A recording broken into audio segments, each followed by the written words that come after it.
인기 자격증 탑3는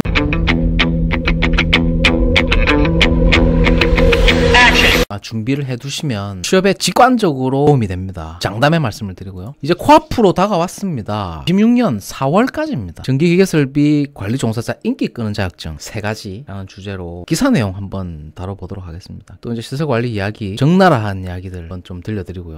나이 들어서 오는 데지 30, 40대가 일할 때가 아닙니다. 그냥 시궁창입니다. 배울 거 아무것도 없습니다. 배울 거 아무것도 없으니까 같이 일하는 사람들도 배울 거 아무것도 없습니다. 그 사람들한테 뭐 유미한 인간관계를 맺어가지고 그 사람과 릴레이션십을 쌓고 내 인생에 어떤 도움이 되는 인간관계를 획득하겠다? 꿈 깨십시오. 그런 거 전혀 없습니다. 제가 겪어봤잖아요. 한두 군데 겪어본 게 아닙니다. 아파트는 7, 8군데 다 겪어봤습니다. 겪어봤는데 다 그놈이고 배울 거 아무것도 없으니까 젊을 때는 나가서 현장 가가지고 노가다를 하든지 좀 고생을 하십시오. 몸 편하다고 해서 와가지고 인생 게 시궁창 되지 말고 시킨 대로 하십시오. 배울 거 개초도 없으니까 거기 있는 사람들도 시궁창입니다. 솔직하게 얘기합니다. 내로 된 회사 가가지고 회사 가도 마찬가지긴 한데 인생은 책에서 배우세요. 책을 읽으세요. 책을 읽고 배워야지. 제대로 된 인간들 없습니다. 소장도 그렇고 과장도 그렇고 다 똑같습니다. 자, 오늘 컨텐츠 한번 열어보도록 하겠습니다. 이건 이제 한국아파트신문에서 가져온 기사입니다. 철PD 종합편성 공식 네이버 카페입니다. 철학대학교 부동산학과에서 또 확인하실 수 있습니다. 갈무리 해뒀으니까 필요하신 분들은 살펴보시길 바랍니다. 전기기계설비 관리 종사자 인기 끄는 자격증은 이런 주제로 얘기를 한번 들어보도록 하겠습니다.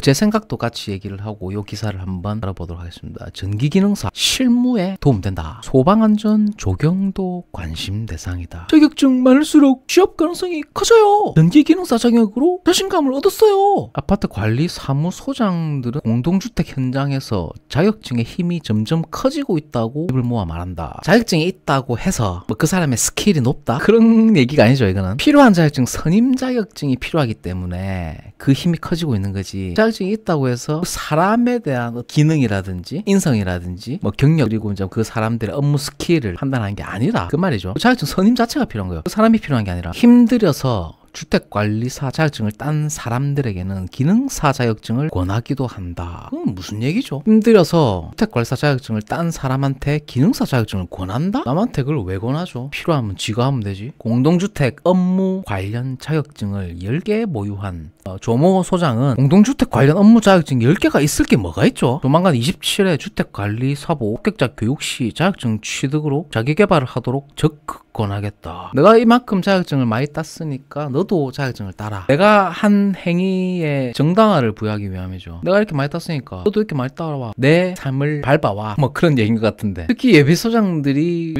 특히 전기기능사 자격증에 도전하도록 안내하겠다고 말했다. 예비소장들이 전기기능사를 자격증을 따라라고 독려하고 격려한다? 이건 그냥 바보로 만들겠다는 거죠. 기능사보다 한 단계 위인 전기산업기사 자격증은 요즘 소장들의 관심 밖으로 밀려났다고 한다. 글쎄요, 이건 별로 동의가 안 됩니다. 현장에서 법적 요건으로 정해져 있긴 하지만 예전과 달리 소장이 겸임이 제한됐기 때문이다. 그러면 일리가 있네요. 관리소장이 이제 전기안전관리자 동시선임이 안 되기 때문에 의미가 없다. 이 조모 소장은 기사 자격증과 달리 기능사의 경우 공동주택 이제 시설 관리의 기본적인 실무 처리 능력을 갖추도록 하는데 실질적인 도움을 준다라고 말했다. 동의가 안 됩니다. 예컨대 저수조 레벨이 낮아서 덤핑을 하거나 호수 위에서 추계하는 등 실제 아파트 시설의 조작법 대부분을 기능사 시험을 치르면서 배울 수 있다는 설명이다. 이거는 맞는 말이에요. 틀린 말은 아닌데 레벨 스위치라고 하죠. 투라인 레벨 스위치. 그거를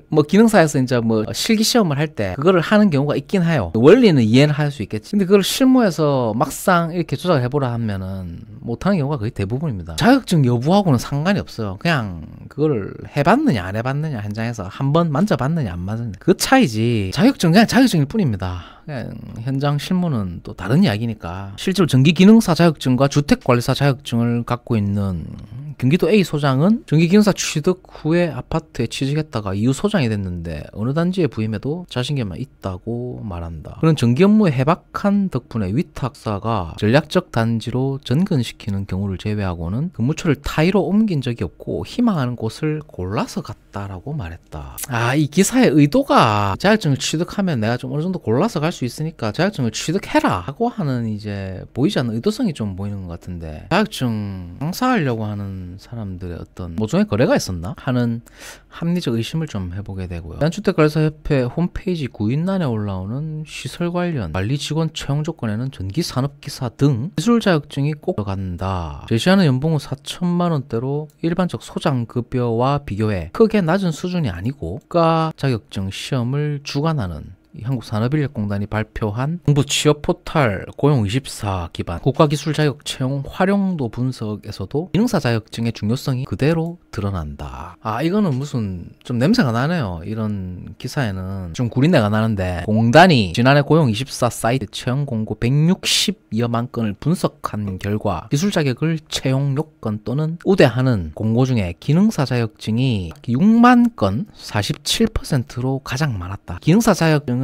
이 취득하려고 하는 응시자가 많아져야 됩니다. 그래야 응시료, 학원 먹고 삽니다. 제가 저번에 한번 말씀드렸죠. 지금 경기가 안 좋기 때문에 이런 사람들이 돌아줘야 돼요. 그래야 이 국가 지원금, 국비교육, 이게 돈이 돌아야 된다는 뜻이에요. 경기가 안 좋으니까 이렇게라도 돈이 돌아야 되는 거예요. 이어서 기사 3만 6천 건, 산업기사 약 2만 건, 서비스 약 9천 건 순이었다. 공동주택 관리를 포함한 부동산업에서 인기 자격증 탑3는 전기산업기사, 전기기사, 기능사 순이었다. 전기 분야 다음으로 공동주택에서 두 번째 인기 자격증은 기계설비 분야로 꼽힌다. 기계설비 유지 관리자를 선임할 수 있는 자격증이라는 얘기죠. 일반 기계기사, 용접기사, 설비보전기사, 그 다음에 건축설비기사 등등 여러 가지가 있죠. 특정 자격증은 지금 안 나타나 있는데 관련해서는 제가 여러 영상으로 다뤄드린 바 있습니다. 피종합변성에서 기계설비 유지 관리자 검색하시면 필요한 내용 도움되시길 바랍니다. 자, 지난 21년 개정 기계설비법에 따라 공동주택에 기계설비 유지 관리자 선임이 의무화가 됐죠. 이제 코앞으로 다가왔습니다. 26년 4월까지입니다. 26년 4월까지 자격 준비를 위한 유예기간 5년을 둬서 세월 참 빠릅니다. 세월이 화살이다. 딱 1년 3개월밖에 안 남았습니다. 15개월 남았죠. 기계설비 유지관리자는 2025년에 준비를 해두시면 취업에 직관적으로 도움이 됩니다. 장담의 말씀을 드리고요. 기계설비 유지관리자 자격증에 해당하는 분야는 건축설비, 공조냉동기계 및 에너지관리 등 7개다. 여기서 말하는 등 7개가 용접기사, 일반 기계기사, 설비보전기사 등등 있죠. 자, 조소장은 건축설비기사 1차에 합격해서 2차를 치렀고 조만간 최종 합격을 기대하고 있다 라고 되어 있네요. 2차를 치렀고 기대하고 있다. 이런 말은 아무런 의미가 없습니다. 합격하고 자격증을 손에 들고 있어야 그게 의미가 있는 거지. 최종 합격을 기대하고 있다. 떨어지면 없는 거잖아요. 이런 말은 할 필요가 없습니다. 그는 건축설비기사 시험이 다소 어렵지만 기존 전기기사 자격증을 발판으로 도전했다. 유예기간 만료 1년여를 앞두고 내년에는 기계설비 자격증 취득 열기가 더 높아질 것 같다 다고 말했다. 네, 2025년이죠. 올해 얘기입니다. 요거는 동의가 됩니다. 왜냐하면은 내년부터 이제 의무적으로 준비가 돼야 되기 때문에 소방안전관리와 조경 분야도 공동주택 종사자의 관심 대상이다. 소방 쪽은 이제 스테디한 관심 분야인데 조경 분야는 저는 글쎄 잘 모르겠습니다. 조경은 메인이 아니기 때문에 서울의 비주택관리사는 주택관리사업을 하면은 작은 단지에 부임할 것에 대비해서 80시간의 공동주택 회계 실무 양성 과정을 추천한다라고 말했다. 이것도 광고인가요? 돈 내고 또 교육 들으라 이 말이에요? 물론 광고는 광고가 아닌 것처럼 하는 게 맞아요. 광고를 대놓고 광고라고 하면은 이제 거부감이 들기 때문에 사람들이 그 페이지에 머무르지 않죠. 그렇기 때문에 이렇게 광고가 아닌 것처럼 이렇게 녹이는 거죠. 양성 과정을 추천한다라고 말했다. 저는 추천하지 않습니다. 이런 거 듣고 안 듣고 별 의미 없고요. 가서 하면은 별로 아무나 다 할 수 있는 일이기 때문에 비 맞추는 게 자격증 있고 없고 교육 듣고 왔고 그런 거하고 상관없잖아요. 가서 이제 비 맞추는 건데 22회 주택관리사업으로 2020년까지 지난 봄까지 200여 세대 아파트를 관리했던 최모 소장은 3년간의 보호 시절의 소방안전 1급, 조경기능사 등 공동주택 관련 5개 자격증을 땄다며 자격증에 도전해 현업의 효율성과 미래를 위한 준비 측면에서 2마리 토끼를 잡았다고. 참 말은 뺀질하게 잘 했네요. 현업의 효율성과 미래를 위한 준비 측면. 워딩이 목구멍이 완전히 기름이 좀 말린 워딩이네요. 자, 그는 도전 과정은 힘들지만 합격증을 받았을 때의 그 짜릿한 기쁨은 그간의 고생을 덮고도 남았다고 말했다. 네, 한국 아파트 신문에서 이제 가져온 기사입니다. 이 기사를 이제 쭉 보니까 자격증 취득하시라라고 하는 이제 광고죠. 광고 기사예요. 제가 봤을 때 나라 경기가 워낙 안 좋으니까 자격증 취득에 빨리 목매가지고 학원 등록해가지고 돈 쓰시라 이거예요. 여러분 돈 많이 쓰십시오. 돈 많이 쓰시고 정작 필요한 자격증인지 거기에 대해서는 이제 뭐 본인 스스로 판단을 하시기 바랍니다. 네, 구독하고 좋아요 지금 눌러주십시오. 지금 now 좋아요 눌러주십시오. 다 같이 눌러야 됩니다.